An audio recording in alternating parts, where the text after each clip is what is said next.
सोमवारी सायंकाळी 6:30 वाजता अशोक चौक येथील शिवसेना संपर्क कार्यालयात शहर उत्तर आणि शहर मध्य विधानसभा मतदारसंघातील पदाधिकाऱ्यांची सदस्य नोंदणी बैठक पार पडली। बैठकीला पदाधिकारी व शिवसैनिकांचा उत्स्फूर्त प्रतिसाद लाभला। बैठकीची सुरुवात महेश धाराशिवकर यांच्या प्रस्तावनेने झाली। यावेळी शिवसेना जिल्हाप्रमुख डॉक्टर प्राध्यापक अजय दासरी यांनी पुणे पदवीधर मतदारसंघ समन्वयक सुनील मोदी यांचा शाल व पुष्पगुच्छ देऊन सन्मान केला। यानंतर भाषण करताना डॉक्टर अजय दासरी म्हणाले, पुणे विभागातून सर्वाधिक शिवसैनिक पदवीधर मतदार नोंदवून ही निवडणूक निर्णायक ठरविण्याचा मान सोलापूर शहराला मिळवून देऊ। प्रत्येक शिवसैनिकाने मतदार नोंदणी हीच निवडणूक तयारी म्हणून कामाला लागावे। श्री सुनील मोदी यांनी पदवीधर मतदार नोंदणी प्रक्रियेबाबत सविस्तर मार्गदर्शन केले।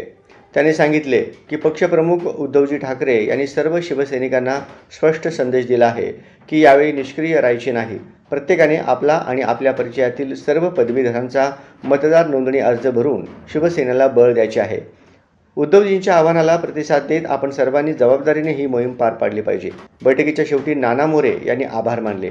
या बैठकीस प्रताप चव्हाण, दत्ता गणेशकर, नाना मोरे, भैया धाराशिवकर, रवींद्र नागणकेरी, जगदीश कलकेरी, अंबादास चव्हाण, ललिता झळकी, महानंदा बनसोडे, अजय खांडेकर, सुधीर संगेपाग, दत्ता रुचन भैरे, रवी नायक, जर्गीस मुल्ला, भूपाल भूमकर, राम वाकसे आदी पदाधिकारी उपस्थित होते।